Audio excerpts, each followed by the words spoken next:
Amen. Sabi ni Pedro, pilak at ginto. Wala kami. Sister Jen, wala tayong ginto at pilak. Datapwat yung nasa atin. Sino may pangangailangan? Amen. Hallelujah. Sabi ni Pedro sa kausap niya, wala kaming pera. Ginto, pilak, wala ako. Pero mayroon akong ibibigay sa iyo. Yung bibigay ni Pedro sa taong ito, pwede rin nating i-assume mga kapatid na yung binibigay ni Pedro sa lumpong ito ay ibibigay sa atin ng ating pong Panginoon.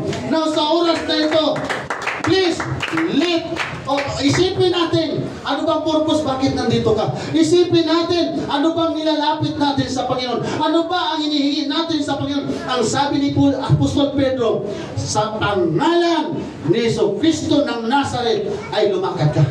Kung naniniwala tayo na mayroong kapangyarihan sa pangalan na yan, dapat pinagpupuri natin siya. Dapat pinagsisigawan natin siya, mga kapatid. Dapat usapan na natin ng linggo. Pag pumalakpak, dapat malakas. Pag pinabanggit ang pangalan ng ating Panginoong Jesucristo, nandoon yung pagpupuri natin, mga kapatid.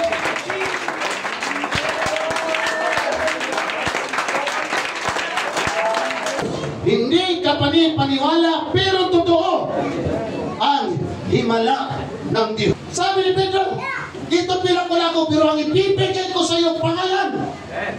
Pangalan ni Jesucristo.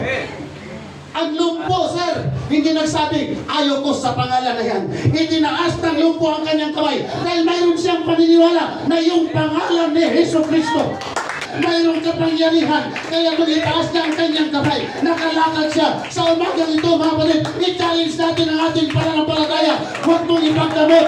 Huwag kang maying itaas ang kamay mo. Kung mayroon tayong pangangailangan sa Panginoon, dahil sa pangalan ng ating Panginoon Jesucristo, mayroon pong nangyayari.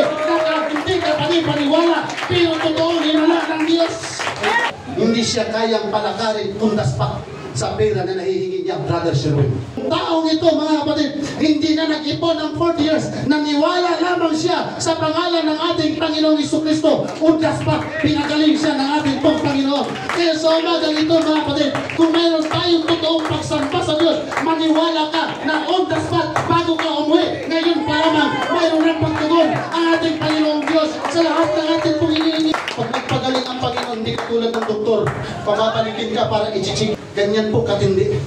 Pag nagpagaling ang ating pong Panginoon, wala nang check-up, wala nang resita, wala nang sasabihin kung ano pa ang ating gagawin. Itaas lamang ang ating pananampalataya sa ating pong Panginoon. At patakatanggap tayo, mga kapatid, na hindi ka panipaniwala ni Mala na nagmumula ng Diyos, pero totoo. Hindi natin kailangan ng linggo, araw lang ng linggo, himala ng Diyos. Araw-araw, mga kapatid, kahit hindi tayo humingi, araw-araw tayo nakakatanggap ng himala ng ating pong Panginoon. Grabe! Tumalon siya. At tingnan niyo po, pagtalon niya, pasok siya sa templo. Pasok siya sa templo. Pagdating sa templo, gulat yung mga tao, yung pilayan na. Kasi maraming tao. Ano nangyari sa pilay? Tumatalon. Lumulundag. Nagpupuri sa Diyos. Yung mga taong nagdamot sa kanya at hindi nagbigay ng limos. Wala na. Namimik na sila. Tahimik na sila. Pero yung tao ito, nang tumanggap ng himala ng Panginoon, nagtatatalon, naglulundag, pinapakita niya na mayroon siyang pagpapasalamat sa ating pong Panginoon, na sa 40 years, nakatikim siya ng kalayaan. Tayo araw-araw, mga kapatid, grabe ang biyaya ng Diyos. Parangalan naman natin siya sa ating pong pagpupuri. Sabahin naman natin siya, wala natin ang pangalan ng ating pong Panginoon. Napakakaya natin, hindi naranasan natin yung nangyari sa pilay na ito, mga kapatid. Kaya kung malakas pa dapat lumundag at magpuri ang tao ito, dapat ito at ako at lalo pang malakas na magpuri at magpasalamat sa ating pong Panginoon. Hindi nakapansanan ng tao ito. Physically, spiritually, socially. Sanay na siyang umasa sa tao, hindi siya sanay na umasa sa Diyos.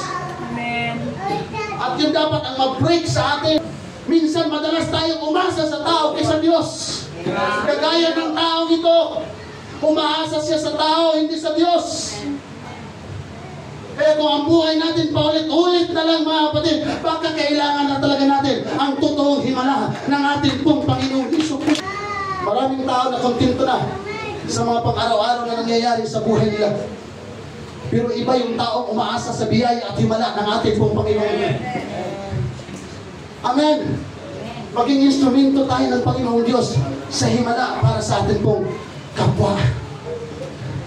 Hindi natin kailangan ng milyon-milyon. Ang kailangan lamang natin ang pangalan ng ating pong Panginoong Jesucristo. Tama ba mga kapatid? Yes, totoo yun. Sabi naman ng Gawa chapter 4, walang pangalan sa silong ng langit na ibinigay ng Diyos para sa ikaliligtas natin. Hindi lang para sa ikaliligtas natin, para sa pagtugon ng lahat ng ating pong pangangailangan. Wala nang ibang pangalan dyan. Walang ibang pangalan sa silong ng langit na ibinigay para sa ikaliligtas natin, para tayo ay gumaling. Sinong pangalan? Jesus! Dapat hindi tayo nahiya. Now mga kapatid, kung tayo po ay pilay ngayon sa ating buhay, pagod, sugatan, at tila ba na walang direksyon ng ating mga buhay, kaya yung baguhin ng ating Panginoon sa Kristo. Amen? Kaya po yung baguhin ng ating Panginoon. Si Joshua hindi propeta. Si Joshua hindi apostol. Pero nung nanalangin siya, tinugon siya ng ating pong Panginoon. Ikaw at ako mga kapatid, hindi tayo propeta, hindi tayo apostol. Pero mayroon kang karapatang manalangin sa pangalan ng ating pong Panginoong Jesucristo.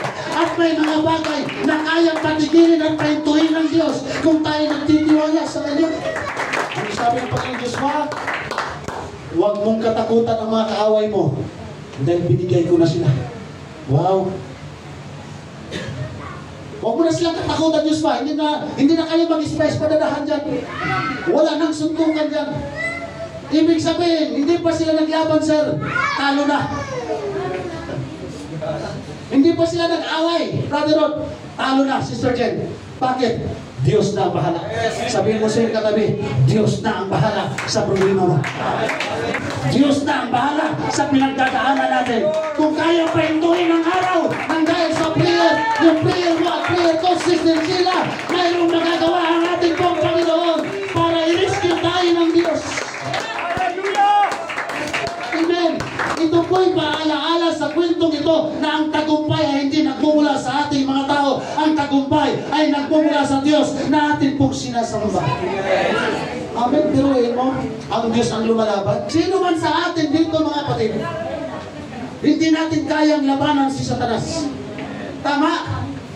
Kaya sino ang lumalaban para sa atin? Ang ating Diyos na pinaglilingkuran. Sa totoo lang, noon pa dapat tayo talunan na. Pero salamat sa ating pong Panginoong Jesucristo, mga kapatid, na siya ang kumikilos para sa atin. Grabe himala ito. Hindi ka pa rin paniwala. Pero totoo pong nangyari sa kasaysayan. Akalain ng utusan ng Panginoon na huminto yung araw at yung buwan. Gaano kamahal ng Diyos ang tao? Napakabuti ng ating pong Panginoon. Dahil kung magpaulan na ng bato, sir, sa mga bagay na mali natin, piksa tayo. Durog pa tayo kaysa giniling.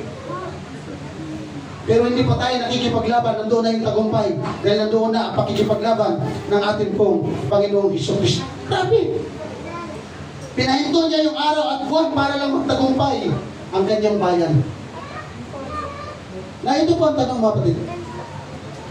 Bakit ginusto pa ng Diyos na patigilin yung araw at yung buwan? Hindi pa ba niya kayang dagdagan ng mga bato para ipaulan sa napakarami ng kalaban? So yung panahon na yan mga kapatid, yung mga taga-Syria at hanggang ngayon pa siguro ay may mga taong sumasamba sa araw at buwan. Kaya pala nung pinagbulay-bulay ko siya, nung hinihimay-himay ko siya at nag-pray ako sa Panginoon, Lord, kung napakarami ng kalaban, mga bato lang, ubos na kagad to eh. Sa anghel mo pa lang, ubos na kagad to eh. Pero bakit kailangan pang huminto yung araw at buwan? At nakita ko sa isang punto, sir. Kaya pinahinto ng Panginoon yung araw at ang buwan para yung mga taga-Syria, ipahiya sila na yung Diyos na kanilang sinasamba na araw at ang buwan, hindi talaga totoong makapangyarihan. Na yung kanilang sinasamba ay gawa lang ng totoong makapangyarihang Diyos. Kaya naging bantog ang bayan Israel. Kaya pag narinig nila yung bayan Israel, takot na yung kanilang kalaban. Bakit? Dahil alam nila yung magiging kalaban nila, yung Diyos ng bayan Israel. Amen.